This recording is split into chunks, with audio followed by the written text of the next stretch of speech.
Olá, sejam muito bem-vindos. Meu nome é Thaís Matê, eu sou da Matê Consultoria Materna.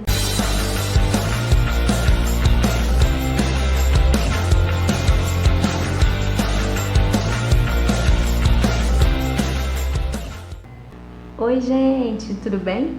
Bom, essa é a terceira e última parte do meu relato de parto. Na verdade, o meu relato de parto normal da minha filha, do nascimento da minha filha, tá no vídeo 1. Onde eu contei pra vocês como que foi, como que começaram as dores, os pródromos, o trabalho de parto, todas as violências que eu sofri durante o parto, enfim. No segundo vídeo eu contei um pouco pra vocês como que foi a descoberta, o diagnóstico que eu recebi de acretismo placentário, ou seja, a minha placenta ficou grudada no útero mais do que deveria. A fixação da placenta no útero foi maior do que o normal. Isso acontece mais ou menos em 1 a cada 2.500 mulheres. Normalmente, o acretismo placentário, ele acontece quando a mulher já passou por alguma cirurgia ou algum procedimento no útero, o que não era o meu caso. Foi minha primeira gestação e eu nunca tinha feito nenhum tipo de procedimento no útero, nem passado por nenhum tipo de aborto, nada. Bom, ou seja, o meu caso é bem raro. A solução para esses casos, normalmente, é a esterectomia, que é a remoção completa do útero. Isso porque, enquanto a placenta ainda está no útero, o organismo entende que ainda tem coisa para expulsar. Então, enquanto a minha placenta permanecesse no útero, eu continuaria em hemorragia. E isso é muito sério, eu estava perdendo muito sangue. Como eu era nova, 32 anos, e era minha primeira filha, as médicas que me atenderam nesse plantão que eu fui diagnosticada com acretismo placentário, elas ficaram muito comovidas com a minha história. Então elas foram buscar em outros médicos, em outros estudos, uma outra solução que não fosse a esterectomia.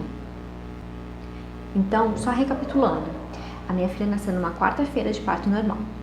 Nesse mesmo dia, eu passei pelo primeiro procedimento de curetagem. Quando foi na sexta-feira, eu tive alta. E no sábado, como minha filha permaneceu internada por ser pequena para a idade gestacional e não estar com a amamentação bem estabelecida, eu tive um episódio de hemorragia no hospital e acabei sendo reinternada. Quando foi no domingo, eu passei por um novo procedimento de curetagem e também por uma ressonância. Na segunda-feira, a minha dieta ainda não tinha sido liberada para que eu me alimentasse. Eu fiquei um tempo em jejum até que as médicas vieram no meu quarto e falaram: Thaís, coma, pode se alimentar porque nós estamos estudando o seu caso e procurando uma solução que não fosse a esterectomia.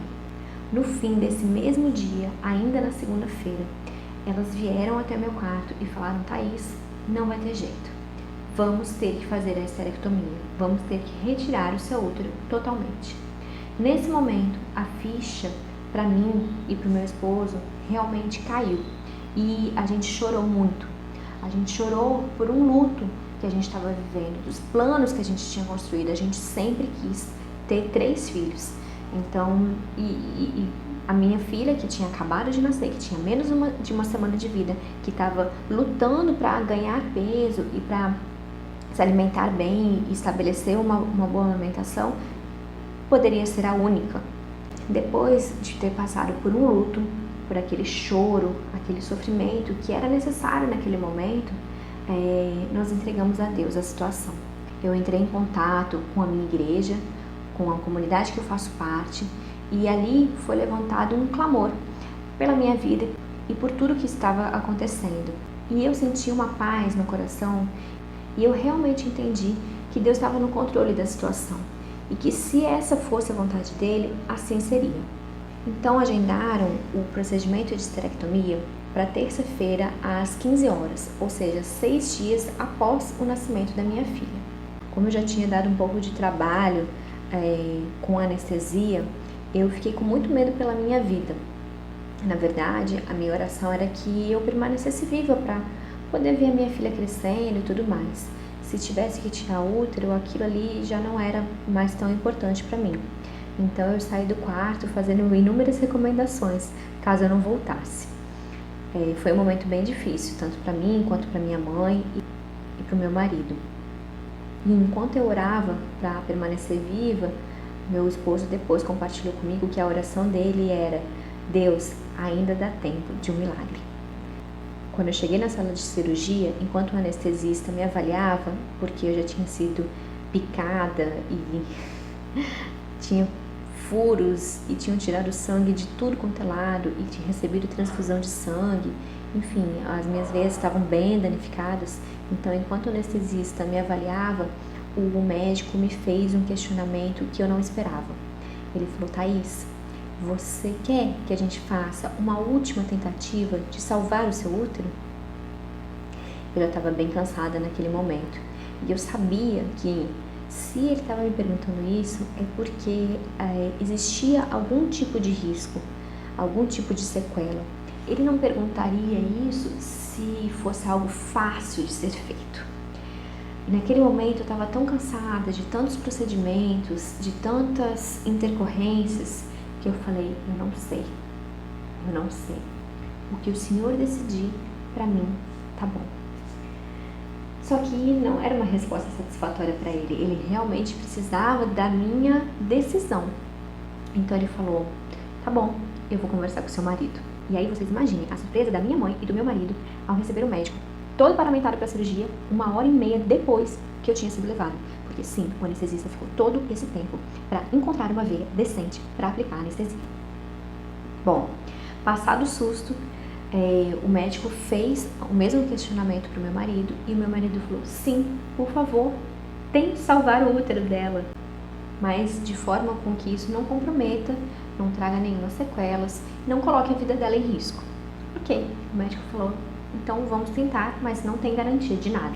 Nesse momento, durante a cirurgia, eu creio que foi o momento mais assustador para mim. Em determinado momento da cirurgia, eu tive certeza de que eu ia morrer. Eu até hoje não sei se isso foi real, eu creio que sim, mas eu tenho a lembrança de ouvir um barulho no fundo, um pi, pi, pi, pi, e sentir meu corpo tremendo muito. Então eu fiz novamente uma oração, falei: Deus, não me deixa morrer. Eu tenho muito para ver da minha filha, eu quero muito participar da criação, do crescimento dela. E foi um dos momentos que eu mais temi. Bom, passou, a cirurgia foi um sucesso, conseguiram salvar meu útero e eu sou muito grata a Deus e a toda a equipe médica por conta disso. E é por isso também que eu decidi esquecer todos os erros, todas as questões burocráticas e administrativas que aconteceram, que erraram comigo dentro do hospital, toda a violência que eu sofri, mas eu decidi esquecer por gratidão a essa equipe que batalhou pelo meu caso, que correu atrás para que realmente um médico que é referência aqui no meu estado me atendesse e fizesse minha cirurgia, e eu sou muito grata a isso. Bom, eu acordei na UTI, eu tive que ser levada para a UTI. Eu não tenho lembranças do pós-cirúrgico, da sala pós-operatória, eu só me lembro de ter acordado na UTI e a minha queda de pressão foi tão grande e eu realmente tive um choque que eu tive que tomar noradrenalina na veia direto, no pescoço, para que eu fosse reanimada.